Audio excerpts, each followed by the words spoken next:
Make sure you make the note. Oh, yeah. Yeah, listen to the topic.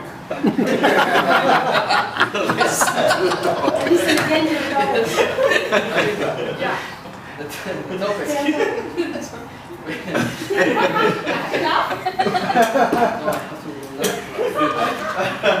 We all believe that success is a journey and to move ahead. But for a reason, you would like 2014 to come back. Why?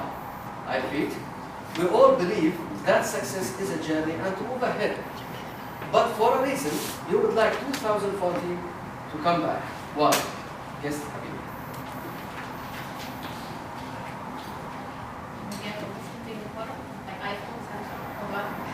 Okay.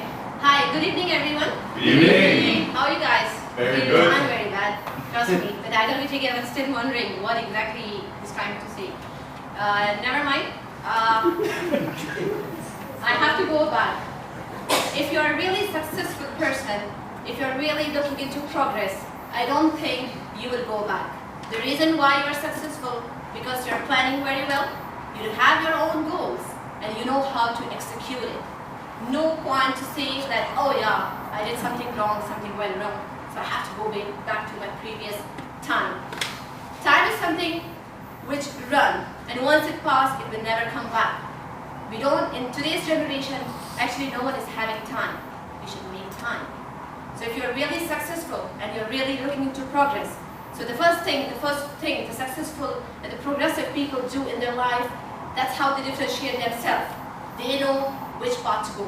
We do have thousands of the paths to go, thousands of ways to follow, but we don't know which one is correct. The person who is very successful, who is very progressive, he knows which way to select. How? The first thing they go is they make up their own goal. Part A or plan A, that's how I'm supposed to, that's my goal, that's the place I have to reach. To reach which plan? A, B, C, I do have 3 plans. These are the best plans which I can follow or I can implement while reaching into plan A. They do have backup plan. There is nothing called I'll go into the past. Past doesn't exist. The exist is one thing, that's now. Future is not guaranteed for everyone, so never stop dreaming about future. You can visualize your future, but never dream that you will touch your future. The moment to live is the moment of now. So the important thing which we are supposed to know, and the important thing which each and everyone in this room should know, the power of now. As it was beautifully explained by Eckhart Tolle in one of his books, The Power of Now, if you want to reach success, if you want to really gain success in your life, find your inner power. The same thing was also highlighted in my book, The Life Fair. So there will be no any reason to go back. Since my time is up, thank you so much, guys.